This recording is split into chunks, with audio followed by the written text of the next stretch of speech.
show, he has a velvet or satin jacket that only works on Christmas Eve. Today's Christmas Eve and you're not busting it out? What are you doing? Like, come on. During the commercial break, do a wardrobe change. Good memory. Like, I was waiting for it, Wilds. The elves are waiting for it. Everyone's waiting for it. It's not, and it's you're not not too wearing late. it. Yeah. I'm going to get it. I'm just saying, Jenna. That's all. No he problem, said Christmas Eve. When we all end up at Wild's house tonight, I'm sure we'll end up seeing it. All right, let's get to the NBA. We got a great one to start off the show. Giannis and the Bucks taking on Jason Tatum and the Celtics. Here we go. Boston down 1 in the final seconds.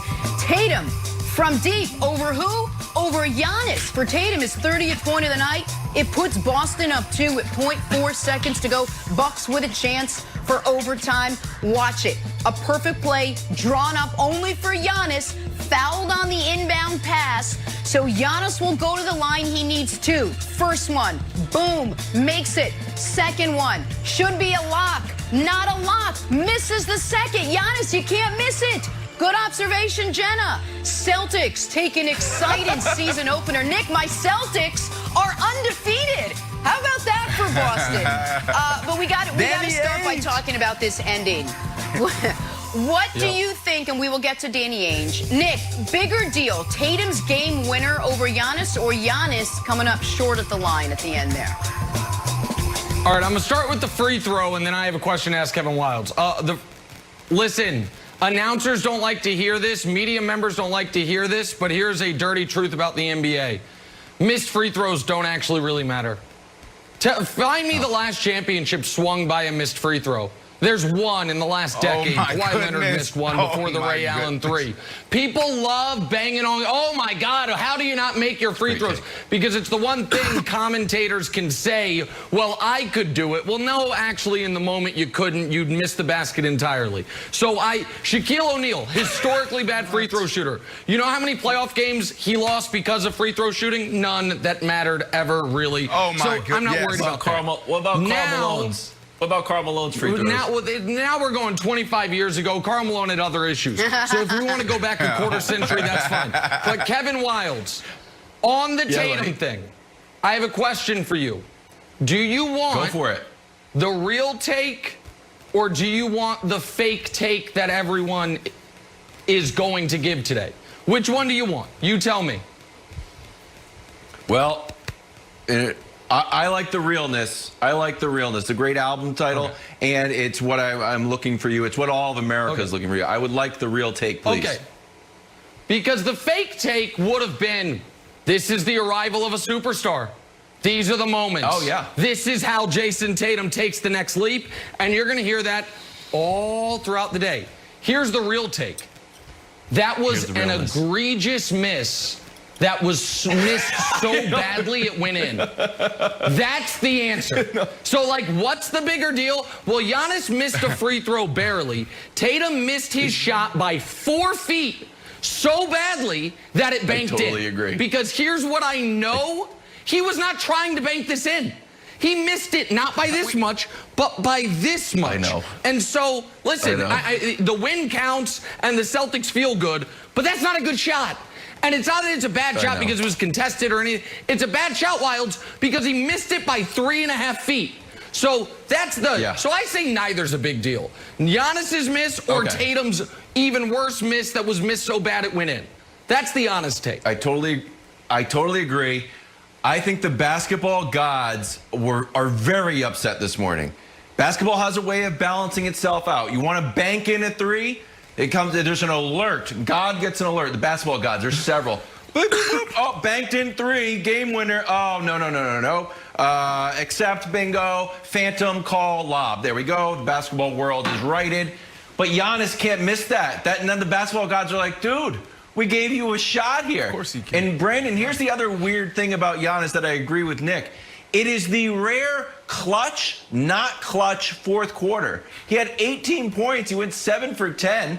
He went 1 for 2 for the line. Problem is, the one that you missed cost you the game. So I thought the basketball gods were very upset with Giannis. And I'll give you this question, Brandon. Little anecdote. And Nick, you mentioned this the other day because some announcer, they pumped in air ball. The Celtics played in-stadium noise while Giannis is on the line.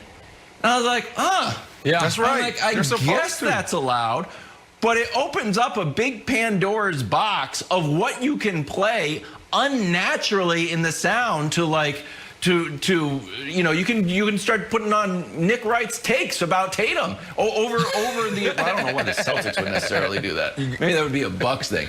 But overall, I thought that was weird too. And Nick, I agree with your earlier take where it's like, I bet that the NBA is like, you know what, just cheering or maybe a little bit of booing, but you can't play with the audio that much in an empty arena. Yeah, I don't know, guys. I was torn on this one. And the reason why is because what I saw last night was two players trying to ascend to the next tier on your Nick Wright tiers. And that's what I saw. On one side, you saw Tatum, who has this big question mark around him. What's the question mark? Can he become a superstar? Can he do what he actually did last night? And there's no evidence that he didn't call glass. So do we or do we not know if he called glass? Because if he called glass, then look, great shot. Well, until we get proof, I'm going with that he called it. But sometimes those moments are the thing that you need to actually take you to the next level. Sometimes you close your eyes and you make that one-hand catch and it's like, oh man, I didn't mean to do that, but it gave me the confidence to go make that play again. So I think on one hand, you have Tatum trying to show us to go to superstar status. And then on the other hand, I want to say that, Giannis, it was more important. The more important thing here was Giannis, because Giannis is a two-time MVP. Giannis is supposed to be the face of the NBA, potentially the best player in the NBA. And we're looking for him to ascend. And where are those areas that he needs improvement?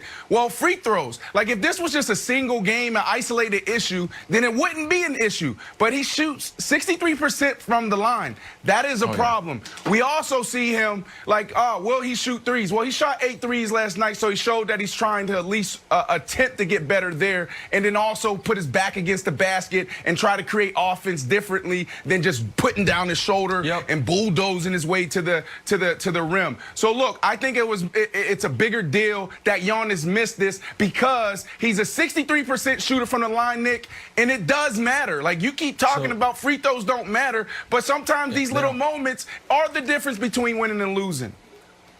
Okay, so I agree with nearly everything Brandon said except for the free throw thing. So on Giannis, I thought you saw him trying to score in different ways than he scored throughout last year's season, with a more post-up game, more back-to-the-basket stuff, and as Wilds pointed out, Giannis's fourth quarter was brilliant. They were down 17 points going into the fourth quarter, and then it's a game that comes down to the final shots because of how brilliantly he played. I also think Brandon's point that even though it was a wildly lucky shot that he missed by 3 feet, that can actually be something Tatum builds upon, because he hit a game winner on national television in Giannis's face to start the season. So I think that's a really smart point. The free throw thing, I'm going to be a man alone on this hill, but it's fine. All I have is just years and years of evidence. I'm old enough to remember in the bubble, Damian Lillard missing a free throw, and it cost him so much he was the player of the bubble, and his team made the postseason, and they took the first game off the Lakers. Nick, Shaquille O'Neal's free throws were talked about for 20 years. It never hurt him. It never hurt him. Yeah, go ahead. Yes, it does, Nick. Listen, if he makes the shot, they go into overtime, right? And then what happens? They could potentially win the game. Let's say they win the game. So it did cost their team, potentially. Absolutely. It cost them. Free throws can cost you an individual game, and of course. I just don't think it's indicative of anything. I don't think it's indicative, Jenna, of like the moment was too big or it's going to be a big problem. He just missed a free throw. Yeah, that's Guys true. miss them. Even the best free throw shooters miss them. Like, they miss them. Can I bottom line it for America? The Celtics have yet to lose a basketball game. That is all you need to know when you walk away from last night's game against the Bucks. All right, we got to take a turn, talk some NFL now. My Christmas advice to you, download the Fox Super 6 app. Get your picks in for free before kickoff on Sunday for your chance to win $100,000 of Terry Bradshaw's well-earned money. Last Sunday, there were 5 winners.